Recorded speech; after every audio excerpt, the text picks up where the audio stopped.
So let's say it is the 29th of the month. Your rent is due on the 1st. You've lost your job. There is no other money except your $1,000 emergency fund. What do? Let's say you have kids, you have debt, and you have bills to pay. What do? You only have $1,000. Your rent is more than $1,000. What would you do if there's no income at all? All your sources of income somehow ended. What would you do? I would go to my rent agreement personnel. I would ask, hey, can I get a payment plan, or let them know what's actually going on. I lost my job. I'd go to each one of those bill places and be like, hey, I lost my job. I'm going to try to get another one within a month. Can you help me out with either, ceasing on the payments or getting me on a cheap payment plan so that I can be able to sustain my family while this is going on. But I would be working on getting that job in a month or so. If I'm already working on baby step 2, I already have other income streams, and I know what I need to do to get another job to get back working. But what if you wanted to avoid all that? What if you didn't want to have to go through the embarrassment and then the chance that they could say, no, we're not pausing anything. You still owe us on the 1st. We don't care about your job loss, and we don't care. So what would you do then? I was going to say, I'll just find another place. It's different if I'm in a house or something. In a house, the idea is, sell your house, or move into the apartment, or live in a hotel for a little while. Would $1,000 cover a hotel stay? Cover the hotel stay plus food? If you're talking about everything just gone without anything in general, I guess not. But so then, what would you do? I guess the last step is to get the apartment. To get apartments take the deposits. You have to have a truck to move all your things out. Not all apartments take a full deposit, like 1 month's rent and stuff. Yeah, but it would take more than $1,000. Looking at the place where we lived, the first place we lived at here, that wasn't like full month's rent deposit. No, it wasn't. I think it was maybe like $300, $400. Yeah. Okay, so then you have $600 left. You still have to pay the first month, or at least a prorate. So. All right, so let's just say you're a big side. Wait a second. You're a big side. Okay, let's just come to the conclusion. I know, but let's just come to the conclusion. $1,000 isn't enough. Yes, $1,000 is not enough. So then, what would you do? What would you do then? Pray to God. Look, this is it. Like, I'm a believer. I believe in Jesus. I am me. I'm a teacher. If I lost my job tomorrow, I can get a teaching job the next day or the next week. All I gotta do is make a couple phone calls. The point is to illustrate how dire and difficult and extreme and scared situation would happen, and how people want to avoid that. That's why a lot of people build up more than $1,000. They build up to whatever they're comfortable with. I mean, everyone's financial situation is a little different, and so on and so forth. Family structure, so on and so forth. So they build up more. My question to my husband, Oren, was, why are we just doing the $1,000 then? So do you want to just answer that question then? Instead of playing devil's advocate, because that's what I was doing. I was just kind of playing, okay, what if literally everything, the sky has fallen? That is the most extreme form of an emergency, meaning no income at all, but you have outgoing expenses and you only have $1,000. So with the chance of huge expenses and only $1,000, why are you willing to keep $1,000? All right, let's look at the concept of probability here. Throughout the 10 years of our marriage, almost 10 years of our marriage, the biggest emergency that we've had is car. Car, tires, really. We just had a nail on car the other day, had to use some emergency fund money on that. How much did we spend on that again? It's like $480. Okay, we've had nails on our tires multiple times. We've had tires changed out, rotated, tires this, tires that, more than anything else. So based on the concept of mathematical probability, the thing that we've experienced the most is a $1,000 or less car issue. The biggest thing is car issues, either getting another car, or a car this, or a muffler, or anything that had to do with a car. But the biggest thing with the car was the tires, not some health issue that I can only predict would occur. That would be the thing that will make us spend more than what we even have right now in our funds. Okay, so what you're saying is, if the emergency was a health issue, where we know healthcare is extremely expensive. $1,000 probably won't, if it's a huge emergency, $1,000 wouldn't be enough for that. What would you do in that situation if it was an extreme health issue that needed right away? You need to address it. You can't build up money. You can't save up. You got a $10,000 bill. One, ask for payment plan. Two, I'm on insurance at the job, but if I lost the job, man, those are two emergencies at the same time. Yeah, let's say. The chances of that are very low because I've not lost my job before while we were married. And two, I did not, we haven't had that type of issue with health. God forbid it occurs, but that has not occurred. So the probability there is we can at least spend 2 years with $1,000 and getting out of debt. 2 to 3 years, as Dave's many people done their debt-free scream on. Then we can, save up for this big scary stuff that the probability says will happen in 10 years or more. Yeah, well, the thing about emergency, the definition of an emergency is you can't predict it. You don't know when it's coming, and you don't know what kind it is. Some people would call, the 2020 situation, the whole situation with that, some people would have called that emergency, and for a lot of people it was an emergency. It was a literal drop of income, and they still had bills to pay for most people. So a lot of people, so what would you have done if you were one of those people, to where, let's say, you literally no more checks? We didn't do this, but our apartment complex did offer for the hold off on paying rent. Yeah, okay, let's say, so rent, but you still have electricity, you have water. Well, I believe electricity was the same way. Okay, but how long would that have lasted? You still need food to eat for your children. You still, not every company did it. Your cell phones, you still need to, all of that. You're saying that every one of our expenses would have said, okay, don't pay us? No, as far as COVID's concerned, I'm trying to avoid the fact that I'm a math teacher. We did not have to avoid, deal with this type of challenge. We were blessed in that, but I do know that other people have to have that experience, and I believe that some people did just have to go to the government phone.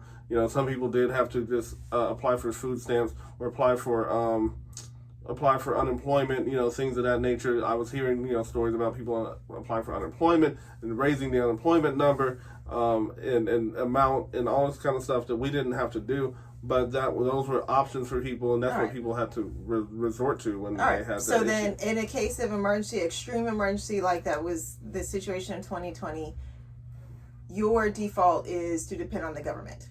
to either... My default is, hey, become a teacher, but if you can't become a teacher or won't become a teacher, then, there are other things out there. The government was trying to help with that situation that, is a once-in-a-lifetime experience occurrence. Like, that didn't occur before. COVID has only happened once in our lifetime. I know, but still, it's an emergency. Okay, all right, so we'll leave that there. So in the situation of, let's say the emergency was a housing issue. Let's say we're still in debt, but we bought a house somehow. And we have an issue with, I gave Oren the example of the heater system, and it was really cold outside, below freezing, and we can't save up money. We'll sock away our next 3 paychecks and get it fixed. It's no, we need to get it fixed now, and $1,000 wouldn't cover that repair. What would you do then? How much does the repair cost? I don't know. Let's say it was $10,000, and all you had was $1,000. If all I had was $1,000, I guess I couldn't even. I would say sell the house, get rid of the house, sell it for under the price, and go to an apartment because I can't afford to live in the house. All right, but in the meanwhile, while you have the house on the market and you're waiting for it to sell, your children are cold at night. Okay, if I had a house, hopefully we'd have a little chimney, and then we'd get some wood. Some firewood is less than $1,000. All right, well, let me say a match is less than $1,000. Oh my goodness! All right, let's say this. As a parent, would you want to put your children in that situation? That's A. And then B, if you had the opportunity to avoid putting your family in that situation by saving up more than $1,000, would you have done that? Yes. However, if I'm saving up more than $1,000, I'm doing more than just saving up for $1,000. I'm making smarter decisions than to get a house before I get out of debt.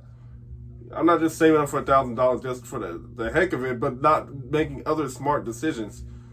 Okay. So what you're saying is then, you wouldn't have gotten the house in the first place. I wouldn't have gotten the house in the first place. And if you couldn't afford a house maintenance fund where you could afford to pay these big house expenses and repairs, you wouldn't have gotten the house. Is that what you're saying? Like, yeah. You wouldn't have. I wouldn't have done that. But I mean, because who buys a house but then wisens up that quickly? You know, I don't know. It just doesn't make sense. A house is a really a choice where you have to have a lot of experience, a lot of research, a lot of knowledge, and I don't know. It just doesn't make sense to not have some kind of savings before doing that. And honestly be out of debt. You know, you need to be out of debt before doing that too. Okay. All right. Let's go and bring it home. Sorry. All right, let's bring it home. Okay. So we got in a car accident, or you did. You got in a car accident. 2020. We had a car emergency where the car was totaled, and $1,000 wasn't going to cover the repairs. And what did we do? We got a brand used car. Right. We got a car loan. We went into debt. That forced us into debt. If we had saved up a comfortable amount, let's say $5,000-$6,000, and we had that car accident, that could have helped us. Could it have not? And we would have avoided getting out of debt. Let's be real. I'm going to be truly honest with you. Like, I brought this up before as well, is that I left the one school and we got about $5,000 to $6,000 that we used as a down payment. If we got another $5,000 saved up, that still wouldn't have been enough for that car. We still would have been in a car. Yeah, but let's say that we didn't get that car. We got some other kind of car that we were comfortable with. I'm just pulling that number out the air, but if we already saved up, let's say we saved up $20,000 or $10,000 and we could have gotten that car, wouldn't that have been a better choice versus just saving $1,000? Would you be in support of building up a comfortable emergency fund that can really handle real emergencies? Because $1,000 can't really handle, big emergencies. Would you be for that option or for the option of $1,000? Which would you choose? These days, if I knew what I knew now about the APR, the percentage rate, that crazy video that I made on how fast that stuff builds up to $20,000, $25,000 after $13,000 loan.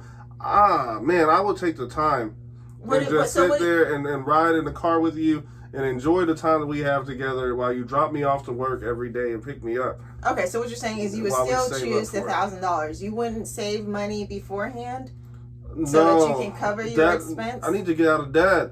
Okay. I need to get out of debt first because that debt is just as bad as that APR for the car loan. It's bad. So what you're saying is too much. So then what you're saying is you would not have saved up a comfortable emergency fund, a real emergency fund of, let's say, $10,000 to $20,000, because you would have thrown that to your debt. Yes. And your solution to a car emergency is just to either do without or, I guess, save up for it. When there's an emergency, I would stop my debt repayment, use whatever money I had and whatever money's coming in to saving up for that type of emergency to get out of it. Until I'm out of debt, that's the only way we can do it. $1,000 makes sense that way. It's the least amount, and getting out of debt as fast as possible within the 2 to 3 years. But it doesn't make sense to save up for some rainy day that may or may not happen within 1 to 2 years. Like, it doesn't make sense to do that if you can get out of debt in 1 to 2 years and throwing everything possible at it and just holding off $1,000. Okay. Like, I can, and honestly, riding in the car with you, we had a lot of good conversations from time to time when I was being dropped off before we got that car, to be real. Oh, yeah. Okay. And talking to you on the phone and risking, getting in another accident. Right. Okay. Well, let me ask you this. We did not do that. We got into debt. And we got another loan, and it cost us a total of $15,000, almost $16,000, including the interest and the fees and all that other stuff. So why did we choose that option versus riding in the car and having conversation and waiting and saving up money, building up until we can pay? Because in the past we've done the Dave car before. We paid low $1,000, $2,000, $3,000, and then $5,000 for the terrazza. We've done that, and it's always taken us a hefty amount of time and dropping off to work and all that kind of stuff. And we didn't have that time after we moved to Nashville, and really, we had a lot going on at that time to where we didn't want to wait. We didn't know the area as well. We didn't know the people or the type of people that were around as well. And all right. We went with that. All right, well, let me ask this. Would you call that a mistake? Yes, that was a mistake. Getting in debt from a car, I still kick myself because now we're at what, $35 or almost $35,000 or whatever left. Yeah, we got $35,000 left. So if we use that $16,000 that we spent on getting out of that car, on that, how much will we have left? I guess like half, like or 14. Yeah. So basically, that was wasted money. You're saying we could have gotten out of that very soon. Having that money up front is just a luxury compared to just saving up for it and waiting and riding in the car with you for a couple months or whatever. It's just a luxury to have your car now, like fast food. Have your food now. Versus I gotta go to the store, I gotta shop around, find the right food, cook it up, and then serve it. Fast food is the luxury. You're paying for that luxury. So if you're saving up and technically paying for it because that's debt, your debt is still accruing. So your debt is, you're paying for that debt because even though you don't feel like you are. Debt is growing more and more, even though you don't see it, even though you don't feel it. Looking at that APR video, that car thing with APR, where it's growing and growing at $20,000, your debt is still doing that. And my debt's still doing that, even though COVID stopped it for a little while, whenever they snap their fingers, it's going to start growing again. Yeah. And we just had student loans. I mean, there's debt of credit cards, debt of loans, like other kind of loans that aren't student loans. And so you are allowing all that to grow slowly and quietly while you're saving up for a big, bulky emergency fund. So you're saying you'd rather not allow all that to grow. You just want to hit it, and you're willing to take the risk of some sort of emergency, something we don't know about. Is that what you're saying? Yes, because at the end of the day, the biggest emergency is the fact that your debt is slowly growing, and one day you're going to have to pay up, whether it's you or your children or somebody. Somebody's going to have to pay for that debt at the end of the day. So what about the emergency at the end of the day? Who's going to handle that? The biggest emergency is that the debt is growing, and somebody's going to have to take that hit, and that money's going to come out from someone close to you or you yourself anyway.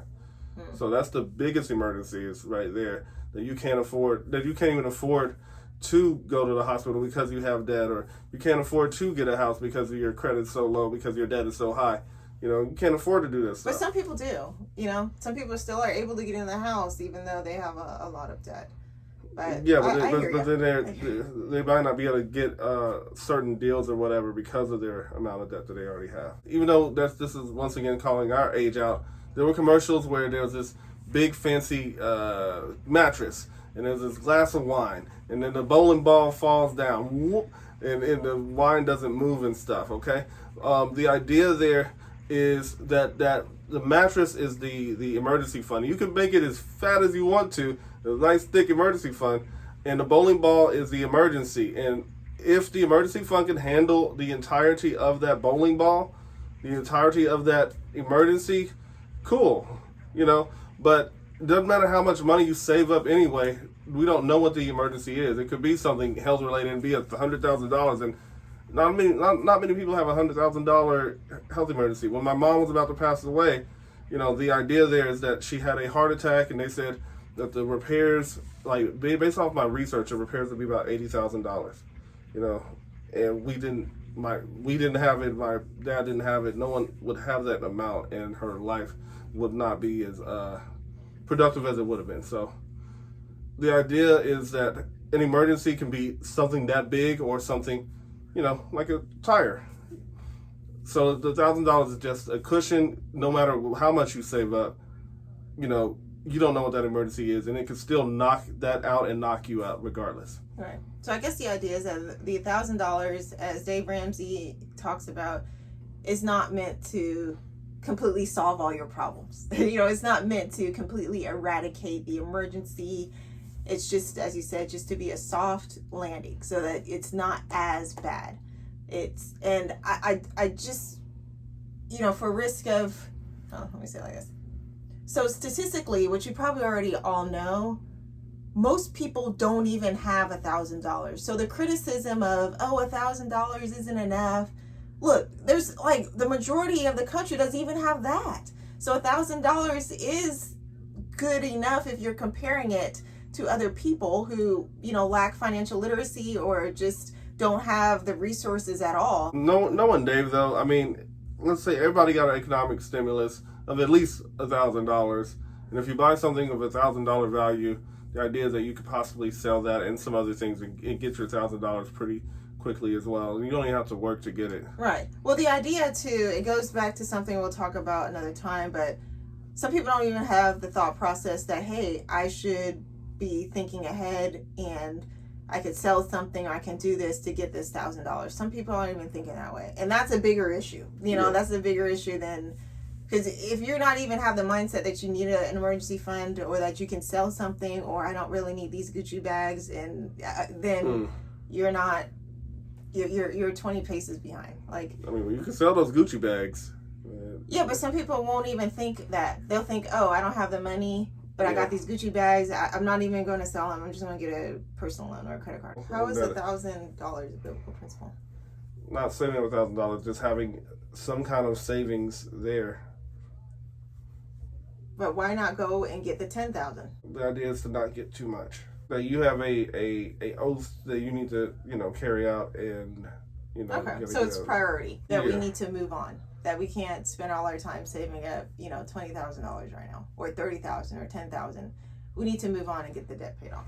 Yeah, because at the end of the day, any debt that's sitting there is money that you're technically spending, even though you don't feel like it is. So kill the debt. It's like a moss. It's like a mold that's growing and growing. Over time, it'll be over the entire ceiling. It's a mold, and that's money. It costs like maybe $5 to fix that, but over this whole thing, it's going to cost like $1,000 or $5,000 or $10,000, and it'll shut down the whole building. Like, we can handle it now, stop it now, and then we can save up money, or we can be saving up money, and this issue keeps growing and growing, and it's counterproductive. You're letting something hit you from both sides. While you're doing one thing, you're also hurting yourself. Okay. Well, this was a healthy discussion. Feel free to share, comment down below. I'm not done yet. Okay, what else? Like, imagine a doctor that is like tending to himself, stabbing himself in one leg, but bandaging up the other leg. Something like that. It makes no sense. It makes no sense to do what? To stab yourself in one leg while bandaging yourself in the other leg. How does that relate financially is what I'm saying.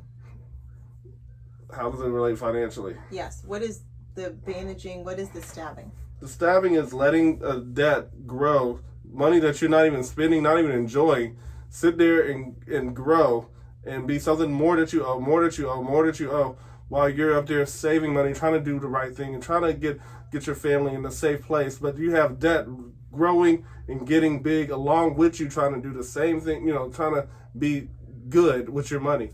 Like, it makes no sense to let both things happen at the same time. You attack that, get that done, stop the stabbing, stop the bleeding, and heal yourself then.